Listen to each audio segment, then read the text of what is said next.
नमस्कार मित्रों, जय सिया राम। तो आज हम बात करेंगे मिथुन राशि के लिए जून जुलाई का महीना कैसा रहने वाला है। तो देखिए, इस समय आपके सेकंड हाउस में कर्क राशि में शुक्र गुरुदेव उच्च के होकर बैठे हैं और शुक्रदेव भी साथ में बैठे हुए हैं। देन बुधदेव 22 तारीख को ज्वाइन करने वाले हैं। तो त्रिग्रही योग आपके बन रहा है सेकंड हाउस में, आपके लिए बहुत लाभकारी रहने वाला है।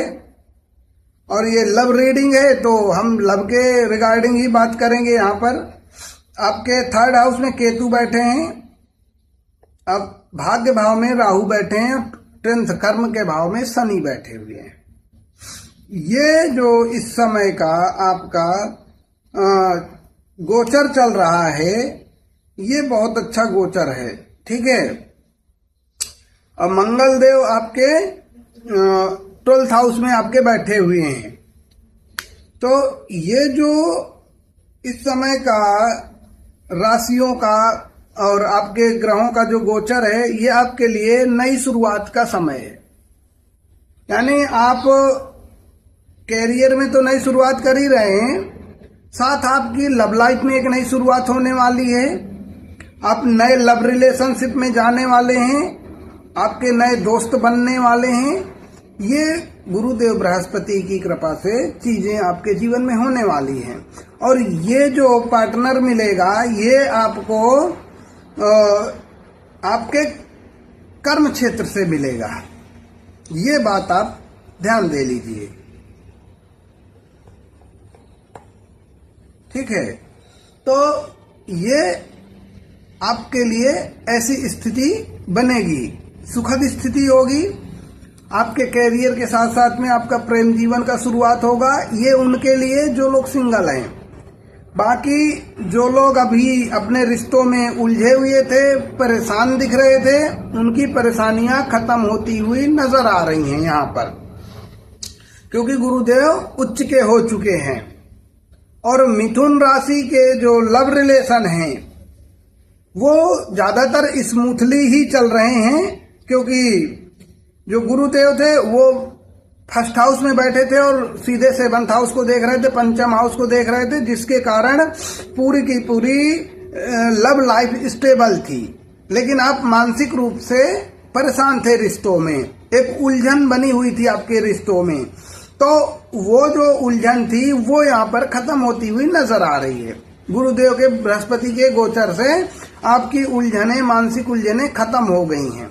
तो आपका रिश्ता अब स्मूथ रहेगा, कोई अड़चन नहीं आने वाली, कोई थर्ड पार्टी टाइप की इशू नहीं रहने वाली है। हाँ, जो पहले से गड़बड़ था उसमें वैसा ही चलेगा, थोड़ा सुधार होता हुआ दिख रहा है। और वैसे भी मिथुन राशि के जितने भी रिश्ते हैं उनमें ज्यादा गड़बड़ नहीं है। किसी किसी का हो सकता है तो वो आपकी दशाओं का कारण होगा। किसी की राहु शनि की दशा चल रही होगी तो उनके रिश्ते गड़बड़ हो रहे होंगे, या कोई आपकी लाइफ में ऐसा पार्टनर होगा जो साढ़े साथी से पीड़ित होगा, है ना। तो हो सकता है, क्यों नहीं हो सकता। तो वो ऐसी स्थितियों में आपको कष्ट, पीड़ा दे सकते हैं। अदरवाइज और चीजें आपको परेशान नहीं करेंगी। हालांकि राहु आपके भाग्य भाव में बैठे हैं, तो रिश्तों में कुछ ना कुछ वो रुकावटें डाल रहे होंगे। या जैसे आप मैरिज के लिए देख रहे हैं तो भाग्य साथ नहीं दे रहा होगा यहाँ पर, क्योंकि राहु बैठे हुए हैं। तो ये देखने को मिल रहा है कि शादी में रुकावट कर रहे हैं, या कोई रिलेशनशिप आपका जैसे चल रहा है तो वहां पे एक स्टेबिलिटी नहीं आ रही। भाग्य का जहां पे आपको साथ चाहिए अपने रिश्ते में, वहां पर भाग्य का साथ आपको नहीं मिल रहा है राहु के कारण। तो ये सावधानी आपको रखनी है कि बहुत से जो रिश्तों में एक भाग्य का होता है, हम लोग छोड़ देते हैं जब रिश्ते काम नहीं करते। ये होता है कि ठीक है, भाग्य देख लेगा, या भाग्य के सहारे छोड़ दे रहे हैं, भगवान जाने क्या होगा। तो ऐसी स्थितियों में थोड़ा असमंजस की स्थिति बनी हुई है। लेकिन जहां क्लैरिटी है वहां सब कुछ स्मूथ चल रहा है, वहां पर कोई दिक्कत नहीं आने वाली है।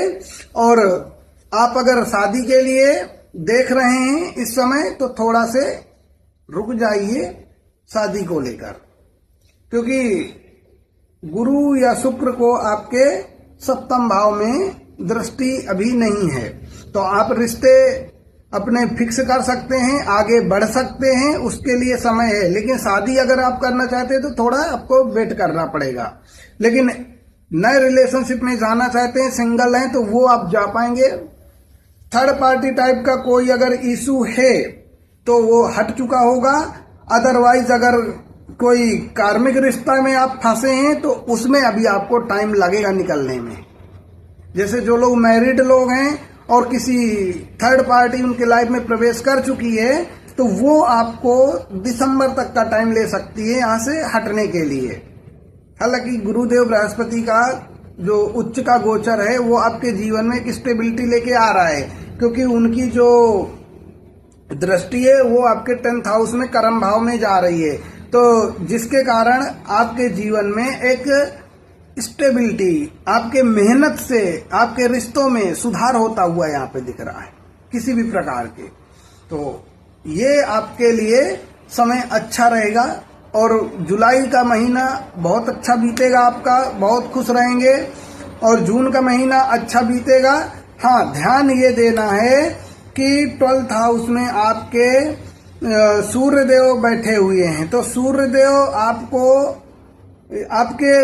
आपके इसमें लगन भाव में, तो इस समय पार्टनर के साथ कलेश करने से बचना है, क्रोध करने से बचना है। जो लोग मैरिड हैं, ये कपल हैं, दोनों में भी, तो क्रोध नहीं करना है आपको, बिना वजह के झगड़े में नहीं पड़ना है आपको, क्योंकि सूर्यदेव बैठे हैं। सूर्य की सप्तम दृष्टि आपके सप्तम भाव में पड़ रही है, जिसके कारण थोड़ा ईगो क्लैशेस की एनर्जी है। आपस में जैसे खटपट करने लग जाओ, लड़ाई झगड़े करने लग जाओ, बिना वजह के लड़ाई झगड़े, है ना, ईगो क्लैशेस हो, उन चीजों से बचना है।